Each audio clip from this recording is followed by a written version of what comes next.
अस्सलामुअलैकुम नाज़रीन, आप देख रहे हैं ऐसे 24x7 न्यूज़ हैदराबाद। आइए डालते हैं आज की आदाब नाज़रीन, आप तमाम का ऐसे 24x7 न्यूज़ में इस्तकबाल है। आइए नज़र डालते हैं आज के अहम खबरनामे पर।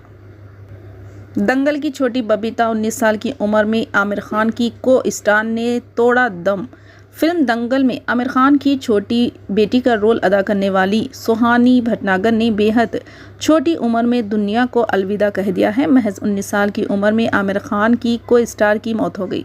सुहानी भटनागर की अचानक हुई मौत से पूरी इंडस्ट्री में गम की लहर है। हर कोई इनकी मौत पर गहरे रंज व गम का इजहार कर रहा है।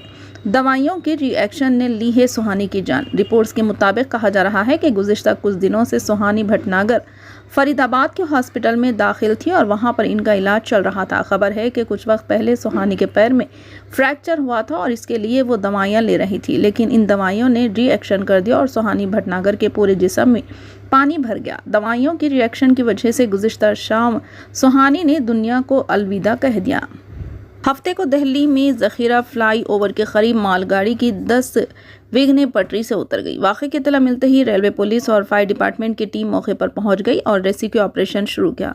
रेलवे के डीपीसी के पीएस मल्होत्रा ने बताया कि आज सुबह तकरीबन 11:52 पर इत्तला मिली कि ज़खीरा फ्लाईओवर के करीब एक मालगाड़ी पटरी से उतर गई। मौके पर पहुंचने पर मालूम हुआ कि माल ट्रेन की 10 विघ्नें उलट चुकी हैं। इन्होंने कहा कि वैगन के पटरी से उतरने में किसी किस्म की तखरीबकारी या शरारत का कोई इम्कान नहीं है। इब्तदाई तहकीकात से मालूम हुआ है कि माल का ट्रेन नाम PHPLC DG है। मालगाड़ी में लोहे की चादरों के रोल लदे हुए थे। ये मालगाड़ी मुंबई से चंडीगढ़ जा रही थी। ज्यादती के मुलजिम की हामिला बीवी को पेट्रोल डालकर जलाया, बदसुल्की का भी इल्ज़ाम। जिले के अम्बाथा इलाके में शौहर के खिलाफ इस्मत दरी का इल्ज़ाम लगाने वाली खातून के घर राजीनामा कराने के लिए गई 8 माह की हामिला खातून को पेट्रोल डालकर जला दिया गया। खातून 80% से ज़्यादा जल गई। इसे तशवीशनाक हालत में अम्बा सिविल हॉस्पिटल लाया गया, जहां इसे JAH ग्वालियर रिफर किया गया। इस मामले में खातून ने 3 लोगों पर बदसुल्की का इल्ज़ाम भी लगाया। मामला अम्बा थाना इलाके के गांव बड़फरा का है। यहाँ रहने वाली 32 साल सरोज के शौहर सुरेश सकभार जो चांदपुरा गांव की खातून ने इस्मत रेज़ी का इल्ज़ाम लगाते हुए मुकदमा दर्ज कराया। इस मामले में सुरेश सकबार को रवाह जमानत पर रिहा किया गया। सुरेश की बीवी सरोज सकबार अपने शौहर के खिलाफ मुकदमे में राजीनामा करवाने के लिए जुमे की देर शाम चांदपुरा गांव में गौतम सकबार के घर गई, जहां गौतम सकबार के घर में पेट्रोल छिड़ककर आग लगा दी गई। खातून जलती हुई हालत में घर से बाहर निकली। जब तक लोगों ने इसे देखा और आग बुझाने की कोशिश की, तब तक खातून बुरी तरह झुलस चुकी थी, जिसके बाद उसे फौरी तौर पर जिले हॉस्पिटल ले जाया गया, जहाँ डॉक्टरों ने इसे ग्वालियर रिफर कर दिया। खातून की हालत ताहाल तशवीशनाक बताई गई है। साबिक चीफ मिनिस्टर चंद्रशेखर राव की सालगिरह, गवर्नर और चीफ मिनिस्टर की मुबारकबाद। गवर्नर तेलंगाना तमिलसाई सौंदरराजन और चीफ मिनिस्टर रेवंत रेड्डी और दीगर कायदीन ने साबिक चीफ मिनिस्टर की चंद्रशेखर राव को इनकी सालगिरह पर मुबारकबाद दी।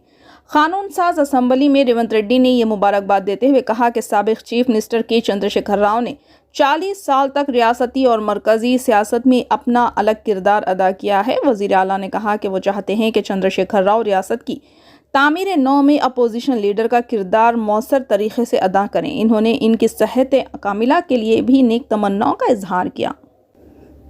कांग्रेस को लगा सकता है बड़ा झटका, कमलनाथ बीजेपी में हो सकते हैं शामिल। मध्य प्रदेश की सियासत में हलचल देखी जा रही है। लोकसभा इंतखाबात और राहुल गांधी की भारत जोड़ो न्याय यात्रा के यहां पहुंचने से पहले साबिक वजीर आला कमलनाथ के बीजेपी में शामिल होने की खयास आराइयां जोर पकड़ रही है। ऐसी इत्तलात है कि वो अपने बेटे व रुकन पार्लियामेंट निकुल नाथ के साथ बीजेपी में शामिल हो सकते हैं। कमलनाथ ने 17 फरवरी को अपने पहले से तयशुदा तमाम प्रोग्राम मंसूख कर दिए हैं। जराये के मुताबिक वो आज भोपाल आ सकते हैं और यहां से दिल्ली रवाना हो सकते हैं। दिल्ली में ही वो अपने बेटे रुकन पार्लियामेंट निकुल नाथ के साथ बीजेपी में शामिल हो सकते हैं। वहीं MP निकुल नाथ ने अपने एक्स प्रोफाइल से कांग्रेस पार्टी का नाम हटा दिया है, ऐसे वक्त जब दिल्ली में बीजेपी का 2 रोज़ा कौमी कन्वेंशन जारी है। कमलनाथ के बीजेपी में शामिल होने की खयास आराइयों से सियासी बाजार गर्म है। व्हाइट पेपर झूठ का पुलंदा, कांग्रेस हुकूमत से हर कोई नाराज। हरीश राव। कांग्रेस हुकूमत ने आबपाशी शोबे पर कानून साज असम्बली में व्हाइट पेपर जारी किया। वजीर आबपाशी उत्तम कुमार रेड्डी ने 10 सालों में महकमे आबपाशी में बदउनवानियों पर बीआरएस की बदतरीन कारकर्दगी को पेश किया, जिसका बीआरएस रुकन असेंबली टी हरीश राव ने भी जुर्रतमंदाना जवाब दिया। आबपाशी पर जारी करदा वाइट पेपर को हकीकत से दूर करार देते हुए इन्होंने हुकूमत पर तनकीद की। इन्होंने इल्ज़ाम लगाया कि असेंबली में दी गई किताब गलतियों से भरी हुई है। इन्होंने हर हरूफ को सफ़ेद झूठ करार देते हुए इसे मुस्तरद करने का ऐलान किया। हरीश राव ने कहा कि हुकूमत ने बताया मुत्तहिदा रियासत में मिडमानेर मुकम्मल हो चुका है, बल्कि ऐसा नहीं, मुत्तहिदा रियासत में 106 करोड़ रुपये खर्च करते हुए काम शुरू किए गए थे। हमने 775 करोड़ खर्च करते हुए इसे मुकम्मल किया है।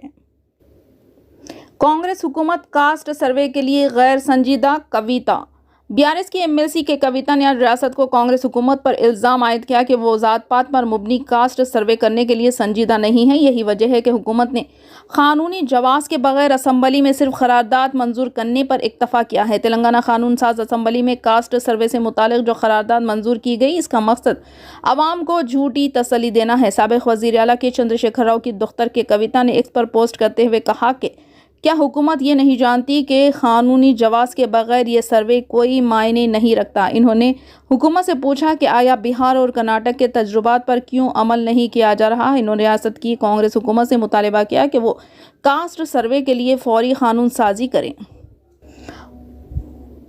इंडियन स्पेस रिसर्च ऑर्गेनाइजेशन मौसम की दुरुस्त पेशन गोई और कुदरती आफात से मुतालिक इंतबात के मकसद से हफ्ते की शाम 5:30 बजे खलाई जहाज़ GSLV-F14 पर अपने मौसमियाती सैटेलाइट इनसेट 3DS को लॉन्च करेगा। इसरो की तरफ से लॉन्च की तमाम तैयारियां मुकम्मल कर ली गई हैं। हफ्ते को आसाम में मीडिया के नुमाइंदों से बात करते हुए इसरो के सरबरा एस सोमनाथ ने कहा कि वो सैटेलाइट पहले ही खला में काम कर रहे हैं, जो कि तूफान के बारे में वार्निंग देते हैं।